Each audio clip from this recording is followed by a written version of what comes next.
Hello everyone, welcome back to another episode of Southdown Garage. Today we're working back on the Explorer to do what, you ask? To add a blow-off valve. As well as a K&N drop-in filter to replace the nasty stock filter. What does a blow-off valve do? That's right. How to make your Ford Explorer seem like a child's toy. Nope, not a child's toy, a adult's toy. Why do you ask? That's an excellent question. Let's get to it.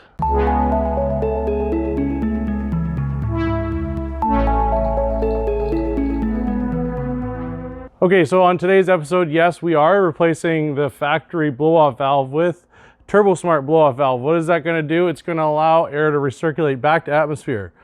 What it does now is it sends it back into the charge pipe. Doesn't sound as cool though. So this Turbosmart one, unlike most blow-off valves, it has a connector that connects to the regular harness, which allows it to see signal from the computer rather than vacuum. Instead of you just driving around town doing 5K because you're sitting in traffic and every time you let off the throttle, it's and you're like, ugh. When you're actually in boost and you let off your throttle, it will kick in gradually the harder you're driving the vehicle. So we'll show you that at the end of the vehicle. Now let's get into this and let's replace this thing and let's get to making sounds.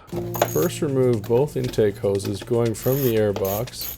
This will require a 7mm socket or a flathead screwdriver, followed by undoing both locking clips and slide the box to your left to remove it. Make sure you unclip the sensor wiring from the side of the air box so that it can be swung out of the way. After removing the air filter, you'll need to unbolt the only hold down nut, which will require a 10mm socket. Remove the piping into the bottom of the air box and with some pressure pull on the box and it will come out. It's normal to have a little bit of resistance when removing this.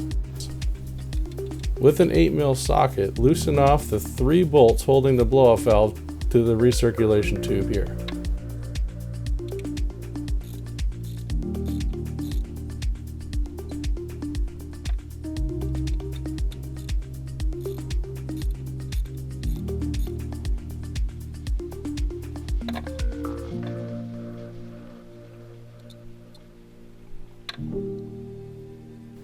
Disconnect the connector and it'll be ready to come out. Before installing the new blow-off valve, you need to make sure the O-ring stays in the groove.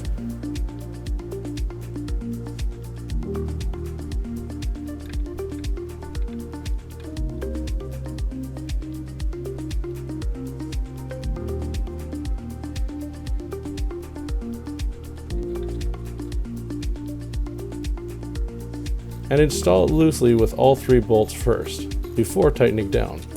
If you don't, it'll be hard to tighten the front bolt as the housing gets in the way.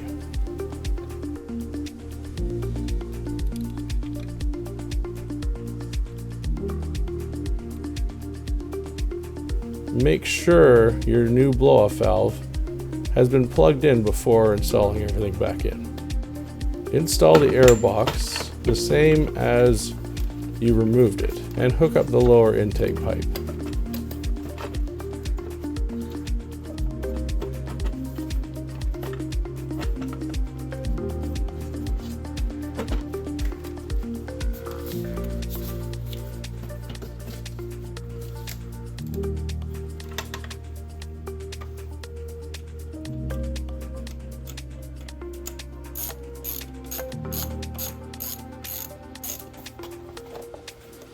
This is a good time to replace the air filter if you haven't already done so. I am going with the reusable K&N air filter.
Make sure to put the sticker on to warn a loop person that this is not an ordinary filter.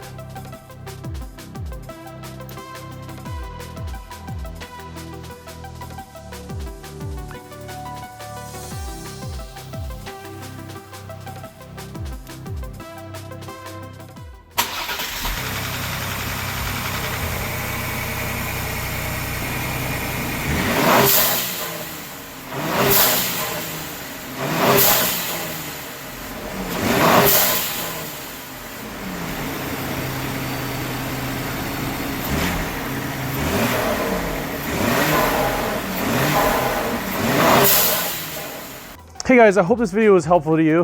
If you like this video, go ahead and hit that like button, hit that subscribe button. I made this video because all I saw was Turbosmart and blow-off valve being shown on YouTube, but not shown how to install. This is probably one of the most simple mods I've ever done in a vehicle. But hey, if you've never done it before, like I never did it before, it's kind of nice to have a little bit of pointers. If you're interested in more Explorer content, take a look at this video here where we install this giant intercooler. Or take a look at this video where we show a Ford F-150 how dangerous this vehicle can be at the drag strip. I hope you guys are having a great day. Take care. We'll see you next time on another episode of Southdown Garage. Goodbye, everyone. Later. No, hang on. Bye for now.